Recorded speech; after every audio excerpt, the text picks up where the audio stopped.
สวัสดีค่ะวันนี้สำลีจะพาไปร้านกาแฟคุระสุ BKK เย่ตอนนี้สำลีก็ถึงที่ร้านแล้วนะคะวันนี้จะพาทุกคนมาดื่มกาแฟที่นี่กันค่ะที่นี่นะคะร้านจะเปิด9โมงถึง5โมงเย็นค่ะจะอยู่ในโครงการแบมบินี่วิลล่านะคะหรือว่าเพื่อนๆจะเซิร์ชว่าคุระสุ BKK ก็ได้วันนี้สำลีนั่งแกร็บมานะคะหรือถ้าเพื่อนๆคนไหนที่มีรถอยากจะจอดรถก็จอดในโครงการได้เลยค่ะเดี๋ยวจะพาไปส่องเมนูที่นี่กันนะคะเริ่มที่เมนูโทสต์เลยค่ะอันนี้จะเป็นเลดบีนโทสต์บัตเตอร์ฮันนี่นะคะคือเมนูโทสต์เนี่ยเขาก็จะมีขายตามวันนั้นๆเพื่อนๆก็สามารถถามพี่ๆบาริสต้าได้แล้วก็จะมีเมนูกาแฟนอนกาแฟคอฟฟี่นอนคอฟฟี่ แล้วก็มีเมล็ดเบลนด์ต่างๆที่จะวนเวียนมาตามเทศกาลนั้นๆด้วยนะคะนี่ค่ะก็จะประมาณนี้ที่ระบุในเมนูส่วนที่ไม่มีในเมนูเนี่ยก็จะมีเมล็ดให้เลือกที่หน้าบาร์เหมือนกันเครื่องชงที่จะเป็นลามาซ็อกโกนะคะส่วนวันนี้สำลีชิมกัวเตมาลาเอสเปรสโซ่ค่ะแล้วก็จะมีอีกอันนึงด้วยแต่ตอนนี้มาชิมกัวเตมาลากันค่ะคือตัวนี้สำลีสั่งเป็นซิงเกิลโดสนะคะก็จะอยู่ที่ราคาถ้าจำไม่ผิดก็ประมาณ100 บาทนะคะคือสัมผัสแรกเขาจะหอมมากแล้วสำลีก็ดื่มหมดเลย ตัวแรกนะคะจะเป็นเมล็ดคั่วอ่อนค่ะก็หมดแล้วมันอร่อยทุกคนตัวต่อไปนะคะจะเป็นฟูยุโมอิ ก็จะเป็นเมล็ดคั่วเข้มนะคะนี่เลยก็จะหน้าตาแบบนี้สำลีชิมเป็นเอสเปรสโซ่เหมือนกันแต่ว่าอันนี้เลือกเป็นดับเบิลช็อตนะคะคือเขาจะมีความหนักแน่นมากๆ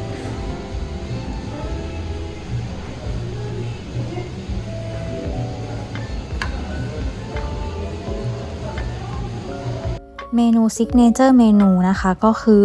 เมนูซันดาวค่ะเขาจะเป็นกาแฟโคบูผสมกับขิงแล้วก็เลมอนนะคะคือจะดื่มง่ายจิบได้เรื่อยๆเลยค่ะสำหรับคนที่เพิ่งเริ่มดื่มกาแฟอันนี้ก็เป็นเมนูที่ดื่มง่ายเมนูหนึ่งนะคะอยากจะสดชื่นตื่นตัวแนะนำเป็นเมนูนี้เลยอร่อยอันนี้จะเป็นอร่อยทุกคนอร่อยจริงเมนูนี้จิบได้เรื่อยๆชิลๆเหมือนแบบเหมาะกับวันชิลๆที่อยากจะมานั่งคาเฟ่อะไรเงี้ย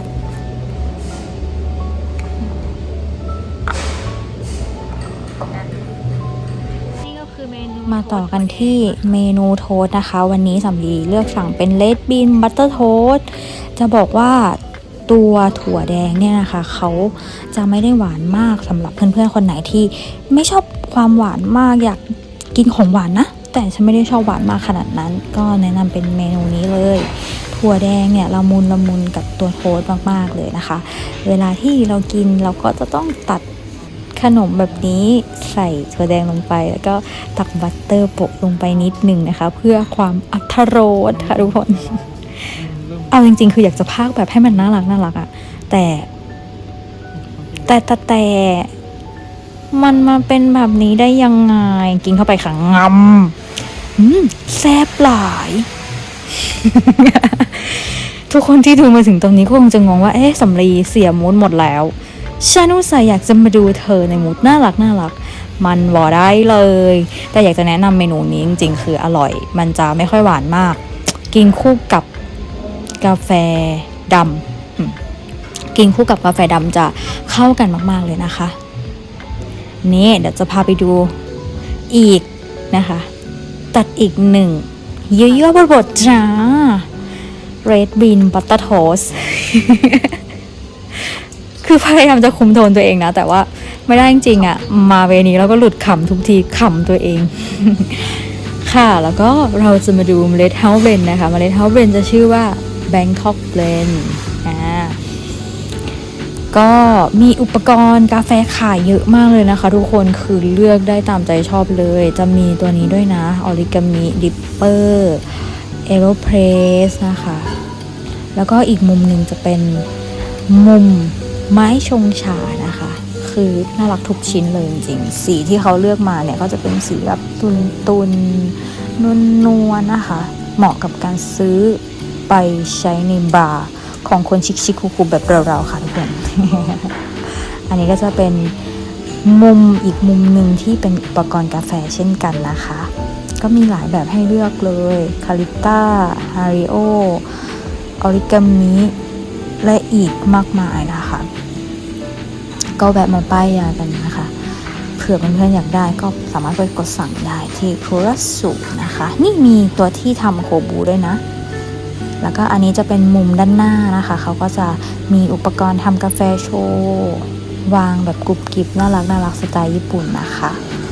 ข้างๆเนี่ยเขาก็จะเป็นพื้นที่คั่วกาแฟนะก็จะมีทีมพี่ๆเนี่ยเขาคั่วกาแฟอยู่ด้านข้างๆร้านเลยแต่ว่าเขาก็จะกั้นไว้เราก็แอบดูในมุมไกลๆนะคะนี่ส่วนด้านนี้จะเป็นโซนสโลบาร์นะทุกคนสโลบาร์เราก็เลือกเมล็ดที่หน้าเคาน์เตอร์ตอนที่สั่งใช่ไหมแล้วเราก็สไลด์มาดูสโลบาร์ฝั่งซ้ายมืออันนี้ก็จะเป็นที่เขารับออเดอร์นะคะนี่พี่บาริสต้ากำลังทำกาแฟอย่างขมักเขม้นเลยค่ะเราก็มาขอถ่ายพี่เขาบอกว่าขอถ่ายหน่อยนะคะให้เห็นแค่มือ เขาบอกว่าโอเคได้เลยส่วนด้านนี้พี่เขากำลังทำเอสเปรสโซ่ให้สำลีนะคะฟูยุโมอิถ้าเรียกชื่อผิดก็ขออภัยด้วยนะแต่ว่าจำได้ว่าน่าจะเรียกแบบนี้ นี่ค่ะคือเขาทำ2 รอบเลยนะรอบแรกก็คือทำชิมรอบที่2ก็คือทำเสิร์ฟเรามาแอบส่องพี่เขาก็ตั้งใจทำกาแฟมากๆเลยคือเวลาที่เราไปร้านกาแฟแล้วเห็นบาริสต้าที่ชอบกาแฟอะไรอย่างเงี้ยมีแพชชั่นกับการทำงานอะเราก็จะรู้สึกอินมากๆกับการที่ได้ดื่มกาแฟแก้วนั้น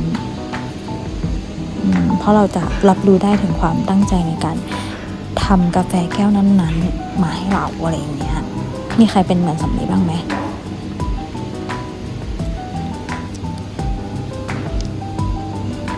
ก็มาแอบส่องเขานะคะ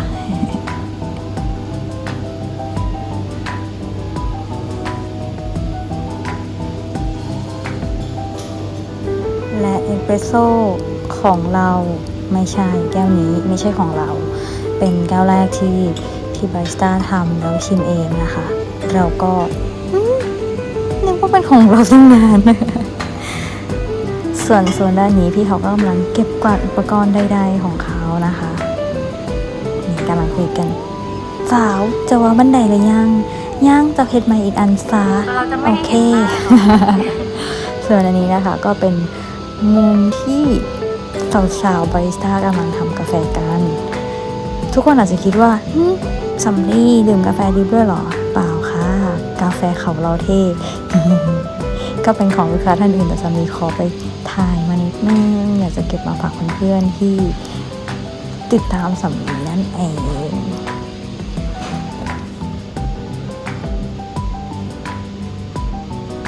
อยากจะให้ YouTube หรือ Facebook ส่งตัวกลิ่นได้กลิ่นหอมมากไปยืนดูของเขาก็คืออยากจะดื่มกับเขาด้วยเลยล่ะค่ะ แต่ว่าดื่มเอสเปรสโซ่ไป2 รสแล้วก็เลยคิดว่าพักก่อน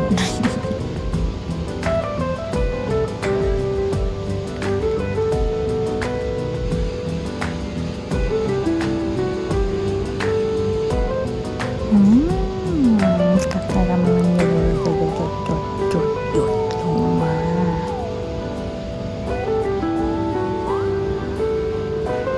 เอาละค่ะทุกคนสำลีคิดว่าสำลีจะต้องไปแล้วก็ขอให้ทุกคนมีความสุขกับกาแฟแก้วโปรดนะคะบ๊ายบายค่ะ